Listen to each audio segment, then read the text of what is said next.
Hello दोस्तों, welcome back. स्वागत है आपका फिर से एक बार जानदार शानदार से सेशन में। जैसा कि आप सभी को पता है कि मध्य प्रदेश में महिला पर्यवेक्षक की भर्ती 2025 का नोटिफिकेशन जारी कर दिया गया और इसके जो फॉर्म है ये 9 तारीख से लेके भरे जाने हैं आपके। 9 तारीख से लेके 23 तारीख तक जनवरी में भरे जाने हैं आपके। एक बहुत अच्छी पोस्ट है, बहुत टाइम से अवेटेड पोस्ट है ये, जिसका इंतजार सभी लोग कर रहे थे। और इस बार एक बड़ा बदलाव किया गया है कि महिला पर्यवेक्षक को अब महिला पर्यवेक्षक नहीं रहने दिया है, अब ये पर्यवेक्षक भर्ती बन चुकी है ना। और इस बार हमने देखा कि जो मेल कैंडिडेट्स हैं उनके लिए भी यहाँ पर बहुत सारे जो थे ऑप्शन अवेलेबल है फॉर्म को भरने के लिए। हालांकि पोस्ट कम है, बट ये एक अच्छा साइन भी है कि महिला पर्यवेक्षक की भर्ती जो है अब वो पुरुषों के लिए भी खोल दी गई है। तो आज की क्लास में हाई डिमांड पर हम ये वीडियो बनाने आए हैं, जिसको में हम देखने वाले हैं स्ट्रैटेजी क्या रहने वाली है। ठीक है, हम सभी ने देखा कि भाई 200 नंबर का ये पेपर होने वाला है और सिलेबस जो है वो डिटेल में दे दिया गया है। तो आज हम सिलेबस का डिटेल में ब्रेकअप करने वाले हैं और मैं ये बताने वाला हूँ कि सिलेक्शन का सबसे आसान तरीका क्या है ना। और सबसे ज्यादा नंबर आप किन सब्जेक्ट को पढ़कर ला सकते हैं, मतलब 150 नंबर। मैं नहीं बोल रहा कि 150 में सिलेक्शन हो जाएगा, लेकिन आसानी से आप 150 कैसे स्कोर कर सकते हैं वो मैं यहाँ पर आपको बताने वाला हूँ। इसके अलावा 10 से 20 नंबर की स्ट्रैटेजी आपको खुद बनानी होगी और आप सिलेक्शन के पास पहुंच जाएंगे। ठीक है, किन सब्जेक्ट की आपको थ्योरी पढ़नी है, किन सब्जेक्ट के सिर्फ एमसीक्यू पढ़ने, ये भी मैं आपको यहाँ पर बताऊंगा। ठीक है दोस्तों, तो स्ट्रैटेजी वीडियो कैसे आप फटाफट कम समय में, जैसे कि आप सभी को बताया कि जो फरवरी में आपके पेपर हैं लास्ट में, तो कम समय है और पढ़ने के लिए ज़्यादा चीज़ें हैं। तो कम पढ़ के कम समय में कैसे आप ज़्यादा स्कोरिंग कर सकते हैं, यही आज की क्लास में बताने वाला हूँ। किन सब्जेक्ट की थ्योरी पढ़नी है, किन सब्जेक्ट के सिर्फ एमसीक्यू करने हैं, वो भी हम डिस्कस करेंगे। ठीक है, यहाँ पर मैंने क्या किया है, आपके पूरे के पूरे सिलेबस को 2 पार्ट में डिवाइड कर दिया गया। आपका जो पूरा का पूरा सिलेबस है इसे 2 पार्ट में डिवाइड कर दिया गया है, हाई स्कोरिंग जोन्स में और लो स्कोरिंग और मीडियम स्कोरिंग जोन्स में। हाई स्कोरिंग जोन में मैंने उन सब्जेक्ट को रखा है जिनमें आपको 10 प्लस मार्क्स दिए गए हैं, और लो मीडियम और लो स्कोरिंग में मैंने उनको रखा है जिसमें 7, 8 और 9 मार्क्स अलॉट किए गए हैं। क्लियर।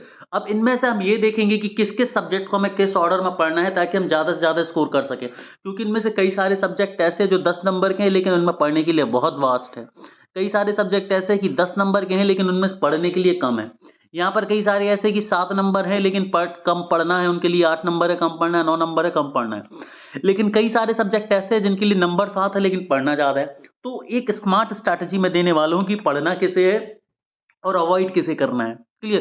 क्योंकि यदि ये चीज आपको मिल गई और ये चीज आपने कर लिया तो काम आपका बन जाएगा, बहुत आसान हो जाएगा पेपर निकालना।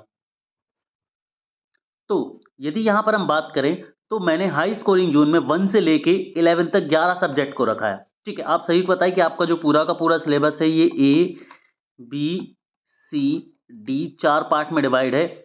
ए के लिए 55 नंबर अलॉट हैं, बी के लिए 55 नंबर अलॉट हैं, सी के लिए 45 नंबर अलॉट हैं, डी के लिए भी 45 नंबर अलॉट हैं। तो इस तरह से आप देखेंगे तो 110 और 90 आपका टोटल 200 मार्क्स बन जाते हैं। ठीक है, टोटल यहाँ से 200 मार्क्स आपके बन जाते हैं। ठीक है, तो इन 200 नंबर में से हम कैसे मैक्सिमम स्कोर करें और इस एग्जाम को सिलेक्ट कर लें, इस एग्जाम को क्रैक कर लें, यही मैं आज की क्लास में बात यहाँ पर करने वाला हूँ, जो कि आपको बहुत बेनिफिशियल रहने वाला है। सबसे पहले हम बात करते हैं पोषण सब्जेक्ट की। पोषण सब्जेक्ट ए कैटेगरी में आता है, मतलब ए खंड से आता है, और इसके लिए नंबर अलॉट करे गए हैं 10।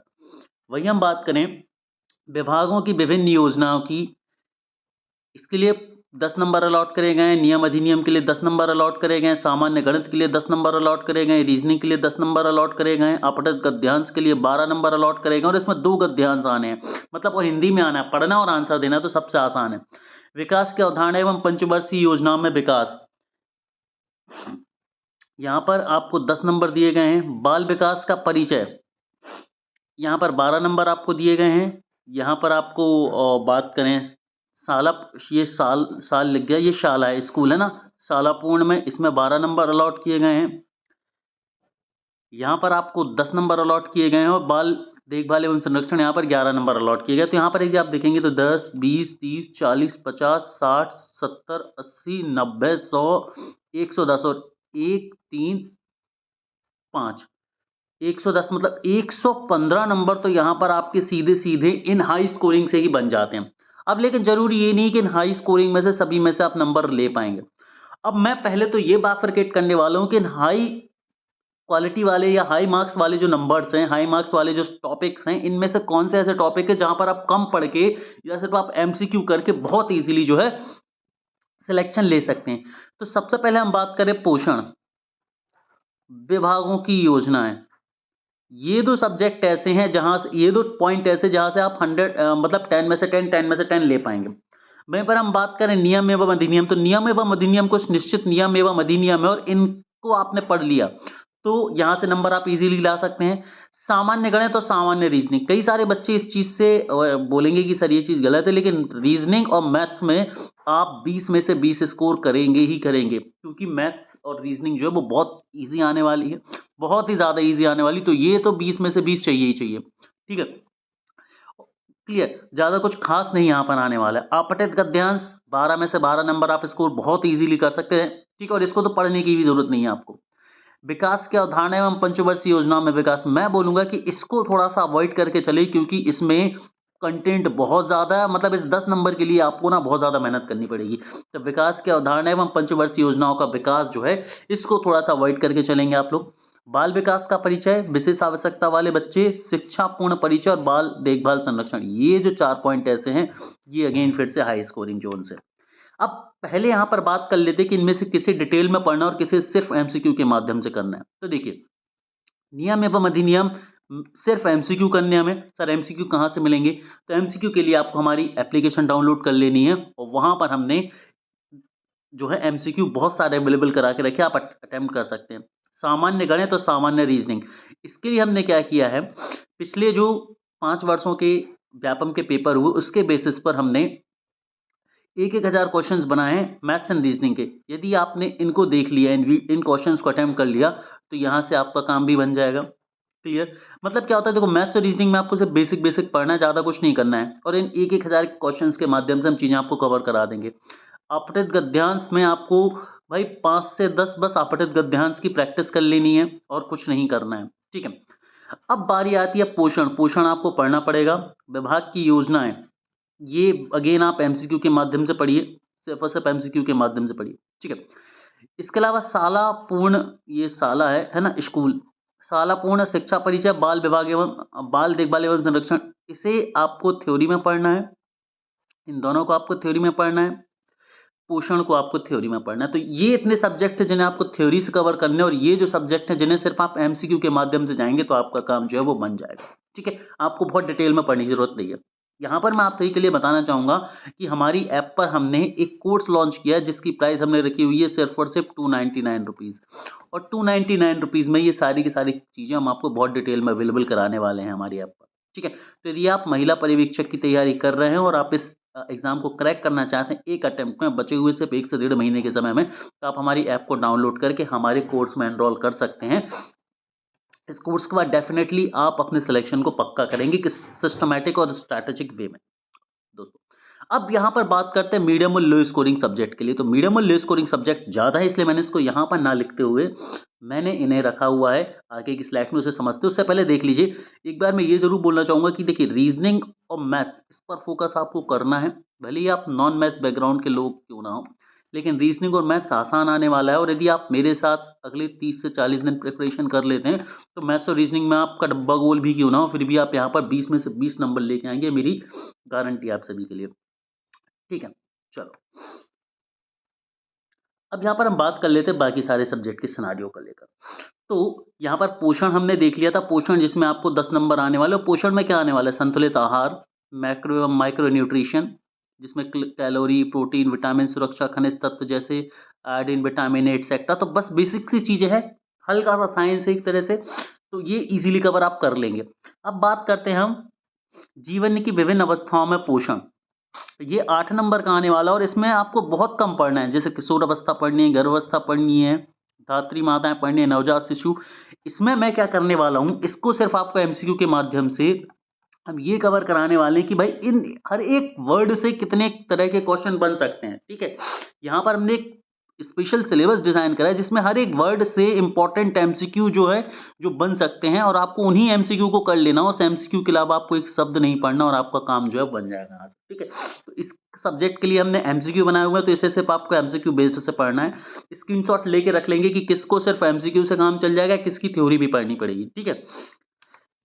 यहाँ पर हमने क्या किया, टॉपिक वाइज एमसीक्यूज बना दिए भाई, हर सब्जेक्ट, और ज्यादा बहुत ज्यादा एमसीक्यूज नहीं, यहाँ पर हम आपको 15 से 20 एमसीक्यू हर एक कीवर्ड पर देना है, और हर एक कीवर्ड पर 15 से 20 एमसीक्यू के बाद, हर एक कीवर्ड पर 15 से 20 एमसीक्यू के बाद आपका काम जो है वो बन जाएगा, उसके बाहर क्वेश्चन वहां से जाएगा ही नहीं। गर्भवती देखभाल की हम बात करें तो ये आपको पढ़नी पड़ेगी थ्योरी से, ये आपको पढ़नी पड़ेगी थ्योरी से, जिसमें ये सारी की सारी चीजें आपको कवर करनी पड़ेंगी, ठीक है, क्योंकि थ्योरी के बाद ही आप यहाँ के क्वेश्चन अटेम्प्ट कर पाएंगे। टीकाकरण की हम बात करें तो यहाँ पर वापस से सिर्फ और सिर्फ आपका काम एमसीक्यू से बन जाएगा, क्योंकि इसमें राष्ट्रीय टीकाकरण कार्यक्रम पर क्वेश्चंस आ सकते हैं, जो कि सीधे फैक्ट वाइज क्वेश्चन है आपके। इसमें कौन कौन से टीके उपलब्ध होते हैं, किस बीमारी का या किस प्रोटेक्शन के लिए कौन सा टीका यहाँ पर आपको लगता है, उसकी इंपॉर्टेंस क्या होती है, और यदि टीकाकरण नहीं होगा तो इससे क्या फर्क पड़ सकते हैं। तो बेसिकली ये एक फैक्ट बेस्ड है, ये सिर्फ और सिर्फ फैक्ट बेस्ड कंसेप्ट है। तो टीकाकरण से सिर्फ और सिर्फ आप यदि एमसीक्यू कर लेंगे ना तो आपका काम बन जाएगा। और यहाँ पर अगेन हमने हर एक टॉपिक को पकड़कर एमसीक्यू बनाए हुए हैं। जहां पर भी मैं एमसीक्यू की बात कर रहा हूं तो वहां पर मैंने क्या किया है, टॉपिक्स को पकड़कर एमसीक्यू बनाए हुए हैं आप सभी के लिए, ठीक है। आगे की बात करते हैं, ये दोनों सब्जेक्ट को हम डिस्कस कर चुके हैं, जिनमें 10-10 नंबर आने वाले हैं, और सामान्य गणित और रीजनिंग इनमें भी 10-10 नंबर आने वाले हैं। तो इनको हम ऑलरेडी डिस्कस कर चुके हैं कि इनको आपको कैसे कंप्लीट करना है, ठीक है। इसे तो आपको थ्योरी के माध्यम से मैंने बताया कि भाई आपको पढ़ने हैं, ठीक है। चलिए अब यहाँ पर हम बात करते हैं तीसरा और चौथे नंबर का, जो है इसमें शारीरिक संरचना, सामान्य ज्ञान और कंप्यूटर का सामान्य ज्ञान। देखिए कंप्यूटर पर सिर्फ करने हैं एमसीक्यू, और बहुत इजीली आप यहाँ पर एमसीक्यू कवर कर सकते हैं, कहीं से भी पढ़ लीजिए, हमने भी अवेलेबल कराए, लेकिन आप कहीं से भी पढ़ेंगे तो बन जाएगा, क्योंकि इसमें एमएस ऑफिस आने वाला है, इंटरनेट आने वाला है, मोबाइल संचालन आने वाला है, बस। तो हमें क्या करना है इसमें, सिर्फ और सिर्फ हमें ये करना है कि व्यापम में पिछले जो 4 से 5 साल के क्वेश्चन है ना, उन्हें बस अटेम्प्ट कर लेना है, ठीक है। यदि आपने अटेम्प्ट कर लिया तो काम बन गया, उससे ज़्यादा कुछ पढ़ने की जरूरत नहीं है, ठीक है। एमएस ऑफिस में आपको शॉर्टकट कीज थोड़ी सी पूछी जा सकती है, थोड़ी बहुत हिस्ट्री बैकग्राउंड पूछा जा सकता है, ठीक है। तो कंप्यूटर बहुत बेसिक आने वाला, और 7 नंबर है, आप इजीली स्कोर कर सकते हैं। शारीरिक संरचना के बारे में बात करें तो पाचन तंत्र, ग्रंथियां, प्रजनन तंत्र, किशोरावस्था विकास और प्राथमिक उपचार, यहाँ से सिर्फ आपको पढ़ने हैं एमसीक्यू, यहाँ से सिर्फ आपको पढ़ने हैं एमसीक्यू, और एमसीक्यू के माध्यम से आपका काम बन जाएगा। फिर वही बात कि हमने यहाँ पर पाचन तंत्र के लिए, सभी ग्रंथियों के लिए, प्रजनन तंत्र के लिए, किशोरावस्था विकास पर हमने एक एमसीक्यू पैटर्न बनाया हुआ है, जो कि आप उसी 299 वाले कोर्स में सभी चीज़ें मिलने वाली हैं, और वहाँ से आपका काम बहुत ईजीली जो है वो बन जाएगा। तीसरे खंड में हम पहुंचे तो यहाँ पर मैंने आपको बताया संचार एवं परामर्श कौशल से संबंधित अपठित गद्यांश, जो कि 2 आने वाले हैं 12 नंबर के। इसके अलावा विकास के उदाहरण, ये इसको मैंने बोला आप सभी से कि अवॉइड करके चल रहे हैं, ऑल्दो 10 नंबर हैं, लेकिन इसमें पढ़ना बहुत ज़्यादा पड़ेगा आपको। फिर भी हल्के फुल्के हम एमसीक्यू जरूर करेंगे, लेकिन इस पर ज़्यादा ध्यान नहीं देंगे, क्यों? क्योंकि इस पर आप कितना भी पढ़ लें, चांसेस ये हैं कि क्वेश्चंस आपके छूटेंगे। इसके अलावा नेतृत्व विकास, नेतृत्व क्षमता, ये बेसिकली लीडरशिप पर बेस्ड, और यहाँ पर मैं कराने वाला हूँ सिर्फ और सिर्फ एमसीक्यू आपको, ठीक है। मैनेजमेंट के माध्यम से एमसीक्यू कराने वाला हूँ, और ये 8 नंबर हम एमसीक्यू के माध्यम से टारगेट करेंगे। संप्रेषण की परिभाषा, प्रकृति, माध्यम और अवरोध, अगेन इसे आपको थ्योरी से कवर करना है। और ये जो सामुदायिक मोबिलाइजेशन है, ये वाला पूरा टॉपिक भी आपको एक बार थ्योरी पढ़ के कंप्लीट करना पड़ेगा, थ्योरी पढ़ के कंप्लीट करना पड़ेगा। तो इस तरह से हम इन बाकी के टॉपिक्स को कंप्लीट करेंगे। और जब हमारे आखिरी सेशन पे पहुंचते हैं, जो कि 4th पॉइंट है, इसमें 3 पार्ट को मैं ऑलरेडी ले चुका हूं। बाल विकास का परिचय, विशेष आवश्यकता वाले बच्चे, और बाल देखभाल एवं संरक्षण। क्यों? क्योंकि ये हाई स्कोरिंग जोन्स में आते हैं, ठीक है। और यहाँ पर हम शालापूर्ण शिक्षा देखभाल, ये भी, ये जो तीनों पॉइंट है ना, इसमें थोड़ी थोड़ी सी मेहनत आपकी लगेगी फॉर श्योर। इसके अलावा आप देखेंगे तो यहाँ पर पहचान, सुविधाएं, संस्थाएं, राष्ट्रीय एवं राज्य स्तरीय कार्यक्रम, ये जो टॉपिक है ये केवल और केवल एमसीक्यू बेस्ड से आपका काम बन जाएगा, ठीक है। तो ये एक स्मार्ट स्ट्रैटेजी है कि किन किन सब्जेक्ट का हमें एमसीक्यू पढ़ने हैं, किन की हमें डिटेल में थ्योरी पढ़नी है। क्यों? क्योंकि यदि आप सभी की थ्योरी पढ़ने चले जाएंगे ना, तो इतना सारा वास्ट सिलेबस है कि आप सिर्फ थ्योरी भी कंप्लीट नहीं कर पाएंगे, एट द एंड फ्रस्ट्रेशन होगा और आप प्रिपरेशन छोड़ देंगे। तो ये बहुत ज़रूरी है कि आप एक स्मार्ट स्ट्रैटेजी को अपनाएं, ठीक है। ये देखें कि भाई किन के सिर्फ और सिर्फ एमसीक्यू से काम बन जाएगा और किन को आपको डिटेल्ड में पढ़ना है, ठीक है। क्योंकि यदि आप डिटेल में पढ़ेंगे उन्हीं सब्जेक्ट को जो जरूरी हैं, और एमसीक्यू करेंगे उन्हीं सब्जेक्ट को जो जरूरी है, तो आप बहुत इजीली क्लियर कर जाएंगे, ठीक है। इस एक नोट के साथ इस क्लास को हम आज यहीं खत्म करते हैं। Have a great day. पढ़ते रहिए, आगे बढ़ते, और एप्लीकेशन को सभी बच्चे जरूर डाउनलोड कर लेंगे।